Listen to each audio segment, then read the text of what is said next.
আসসালামু আলাইকুম, কেমন আছেন সবাই? আশা করি অবশ্যই ভালো আছেন। তো আমরা বাবা মায়ের সম্পত্তি, পিতৃপুরুষের সম্পত্তি আমরা চাই অথবা না চাই, ছোট হোক বড় হোক, কিছু কিন্তু পাই। কিন্তু এগুলো যখন বন্টন বাটোয়ারা আমরা করতে যাই তখন নানা প্রকার ঝামেলা হয়। বা বন্টন বাটোয়ারার আইনগত নিয়ম কি, সেটা যদি আমাদের জানা না থাকে আমরা টেনশনে পড়ি। বা কখনো টাকার দরকার হইলে, বিক্রি করতে চাইলে আরেক পার্টনার আপনার বিক্রি করতে দেয় না, তো তখন আপনি করবেনটা কি? তো আজকের আলোচনাতে আমরা বন্টন রিলেটেড সামান্য কিছু আলোচনা করার চেষ্টা করব। আশা করি যে অবশ্যই ভিডিওটা দেখে আপনারা উপকৃত হবেন। যদি উপকৃত হন অবশ্যই কমেন্ট সেকশনে জানাবেন যে কিছুটা হইলেও আপনি উপকৃত হয়েছেন। নর্মালি দেখেন, বন্টন দুইটা ক্ষেত্রে করতে হয়, যদিও আমরা একটা ক্ষেত্রে করি। একটা হচ্ছে যেগুলো আমরা উত্তরাধিকারী সূত্রে বাবার জমি, মায়ের জমি, দাদা দাদি, নানা নানি সম্পত্তিগুলা পাই। আর একটা হচ্ছে পার্টনাররাও যদি আমরা ক্রয় সূত্রে ক্রয় করি, সেগুলারও বন্টন বাটোয়ারা করা উচিত। কিন্তু যদি ধরেন যে আপনার বাবা 100 শতক জমি রেখে গেছে, আপনারা চার ভাই, তো আমরা সমান সমান চার ভাগ করে দিলাম, এখানে কোনো সমস্যা নাই। আপনারা এইভাবে ধরতেও পারেন। কিন্তু আপনি এটাকে পার্মানেন্ট করার জন্য যেটা হয়, সবার সম্মিলিত একটা বাটোয়ারা দলিল করে নেওয়া। যখনই আপনি একবার বাটোয়ারা দলিল করে নেবেন, তাহলে এই অংশে দিয়ে যদি একটা রাস্তা যায়, যার জমিটার দাম বাড়বে, তখন বাকিরা একে উচ্ছেদ করতে চাবে, তখন আর সেটা করা সম্ভব না। তাহলে আপনারা যেই কন্ডিশনে সেটেল হয়েছেন ওই কন্ডিশন মোতাবেক বাটোয়ারা করে নিলে এই অংশটা একেরই থাকে যাবে। বাকি তিনজন আর কোনোদিন দাবিও করতে পারবে না, যদিও তাদের বাবার সম্পত্তি ছিল, মায়ের সম্পত্তি ছিল। বিয়েটা বিয়ের হয়ে যাবে। এইভাবে আপনারা করে নেবেন। তাইলে মৌখিক আপোষটারে আপনারা পার্মানেন্ট একটা কি করবেন, দলিল করে নেবেন। এর কারণ হচ্ছে জায়গা জমি খুব খারাপ জিনিস। জায়গার দাম বাড়ার কারণে, আর জন্মগতভাবে আমরা এই উপমহাদেশের মানুষ জায়গাকে আমরা সোনার মতো মনে করি। যদিও আধুনিক লিকুইডিটির ক্ষেত্রে জায়গা জমির কোনো কিন্তু ভ্যালু নেই, কারণ জায়গা বিক্রি করা যায় না, দালালকে দিতে হয়, রেজিস্ট্রেশন খরচ আছে, অসংখ্য কিন্তু ঝামেলা। তারপরও একটা লোভনীয় হচ্ছে বিনিয়োগ হচ্ছে জায়গা।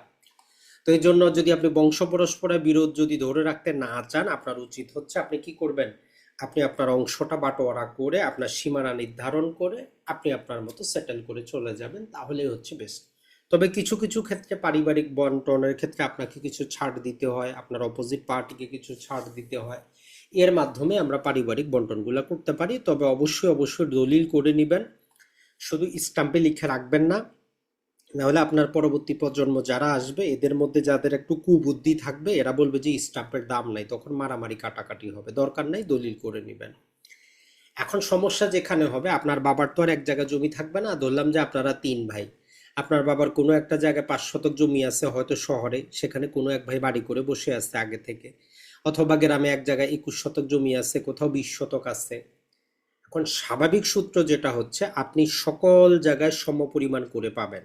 ওই শহরে যে 5 শতক আছে সেখানেও আপনারা তিনজন পাবেন, 21 শতকেও তিনজন পাবেন, 20 শতকেও পাবেন। এখন যে ভাই হয়তো 5 শতকে বাড়ি করছে, সে তো ছাড়তে চাবে না।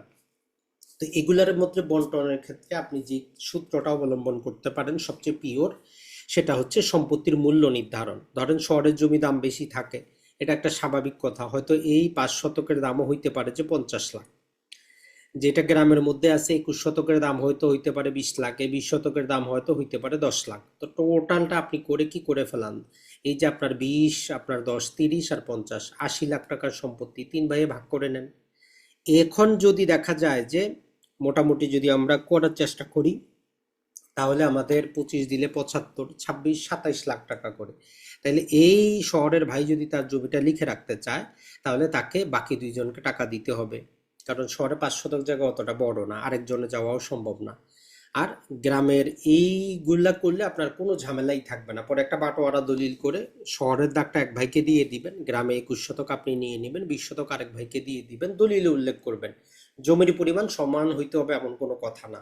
তাহলে আরেকটা জিনিস ক্লিয়ার হইল, যদি দেখেন আপনার কোনো এক জায়গায় কোনো এক ভাই নিবে, সে সেখান থেকে তার ক্ষতিও হবে, তাইলে একটা দাম নির্ধারণ করে আপনি বাটোয়ারা করে দিবেন, সবচেয়ে বেস্ট। যেমন ফ্ল্যাট হইতে পারে, একটা ফ্ল্যাট আছে তিনজন মালিক, তো এটা কি ভাগ করবেন, দাম নির্ধারণ করে ভাগ করে দেন, হয় বিক্রি করেন, অথবা যে থাকবে সেটা অন্যকে টাকা পরিশোধ করে দিবে। তাহলে প্রতি দাগে আপনি আপনার অংশ মোতাবেক মালিক। আপনি চাইলে কি করতে পারেন, বিক্রিও করে দিতে পারেন। যেমন ধরেন যে এখানে 21 শতক আছে, তিনজন মালিক, তাহলে 7 শতক আপনি চাইলে বর্তমানে আপনার বাবার নামে নামজারি থাকলে আপনি বিক্রিও করে দিতে পারবেন, কোনো ঝামেলা কিন্তু নাই। বাকিরা আপনাকে বাধা দিতে পারবে না। তাহলে প্রতি দাগে আপনার অংশ মোতাবেক আপনার মালিকানা থাকে, আপনি নামজারি না করেই বিক্রি করতে পারবেন। আর একক দাগে কেউ যদি মালিকানা চাইলে, যে যেমন 5 শতক আপনার ভাই নিয়ে যাবে, তাহলে অবশ্যই একটা বাটোয়ারা দলিল করে নেবেন। অথবা যদি বাটোয়ারা দলিলে নানা কিছু সমস্যা হয়, তাহলে বাকি 2 জন থেকে তাদের অংশটা হেবা দলিলেও নিয়ে নেওয়া যাইতে পারে, কোনো ঝামেলা কিন্তু নাই। 5 শতক 3 জন মালিক, বাকি 2 জনের থেকে হেবা ডিডেও নিয়ে যাওয়া যায়। এরপরে সম্পত্তির মূল্য নির্ধারণ করে ভাগ করে ফেলবেন। আর যদি কেউ যদি এক ঐক্যমতে না পৌঁছায়, তাহলে 15 লাখ টাকা পর্যন্ত হইলে প্রথমে লিগাল এইড অফিসারের বরাবর বাটোয়ারার জন্য আবেদন করবেন, সেখানে নিষ্পত্তি না হইলে মামলা করবেন। আর 15 লাখ টাকার বেশি হইলে তখন আপনি সরাসরি বাটোয়ারা মামলাটা করতে পারবেন। তাহলে আশা করি আপনারা বুঝতে পারছেন। এখন বলবেন যে ভাই বাটোয়ারা দলিলের খরচ কত? তো এটা বর্তমানে অনলাইনে বিভিন্ন ওয়েবসাইট থেকে খুব সহজে আপনি বের করতে পারবেন। বাটোয়ারা দলিলের কিন্তু অতটা কিন্তু খরচ নাই। এই যে আমারভূমি.com আছে, এখানে গিয়ে আপনি ফিস ক্যালকুলেটরে গিয়ে বাটোয়ারা দলিলের সামান্য খরচ, তবে এন্ট্রি দেওয়াটাই হচ্ছে সবচেয়ে বড় সমস্যা। তো এখানে আমরা যদি বাটোয়ারা দলিল, এই যে বাটোয়ারা বা বন্টন দলিল নেই, তো এখানে বলতেছে যে বৃহত্তর এক পক্ষের মূল্য বাদ দিয়ে, ওই যে ধরলাম আমরা আপনি 75 লাখ টাকা 3 ভাইয়ের সম্পত্তি নিচ্ছেন, তাহলে আপনি এক ভাইয়ের অংশটা বাদ দিবেন, 25 লাখ টাকা বাদ দিবেন, তাহলে সম্পত্তির মূল্য কত? 50 লাখ। এই 50 লাখের উপর আসবে। তো ধরেন যে আমরা এখানে নিচ্ছি যে 50 লাখ, এখানে বিভিন্ন প্রকার ভাগ আছে, কত লাখ পর্যন্ত হইলে কত হবে। ফলাফলে যদি আমরা ক্লিক করি, দেখেন স্ট্যাম্প শুল্ক হচ্ছে 100 টাকা, রেজিস্ট্রেশন ফি 700 টাকা, স্থানীয় কর নাই, উৎস কর নাই, ভ্যাট নাই, 300 টাকার হলফনামা দিতে হবে। আর ওই যে অ্যানফি আমাদের ইয়ার মধ্যে দেওয়া আছে 24 টাকা করে, অ্যান ফি 36 টাকা করে, আর এখানে ইফি 100 টাকা, আর ওই যে এলটি নোটিশের জন্য হচ্ছে 10 টাকা, টোটাল 1810 টাকা খরচ। তো এই জন্য বাটোয়ারা দলিলে এখানে নিচের দিকে বলে দেওয়া আছে যে কেন এই খরচটা, আরো নিয়ম কানুনগুলাও দেখেন।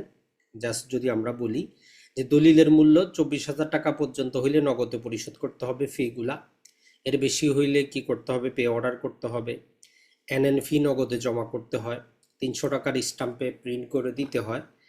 এরপরে যদি আমরা দেখার চেষ্টা করি, মোটামুটি এতটুকুই দেওয়া আছে, তাহলে বুঝতেই পারতেছেন খরচ কিন্তু বেশি না। তাইলে আপনারা পক্ষরা যদি একত্রিত থাকেন, কোনো ভাই যদি না থাকে, সে পাওয়ার অফ অ্যাটর্নিও দিয়ে দিতে পারে। বিদেশে থাকলে বিদেশের মাধ্যমে কাউকে পাওয়ার অফ অ্যাটর্নি দিয়েও দিতে পারে। কোনো ভাই যদি মারা যায়, তার যারা উত্তরাধিকারী তারা দলিলে অংশীদারি হইতে পারবে। কেউ যদি জমিটা বিক্রি করে দেয়, তাহলে নতুন ক্রেতা এই দলিলে অংশীদারি হইতে পারবে, কোনো ঝামেলা কিন্তু নাই।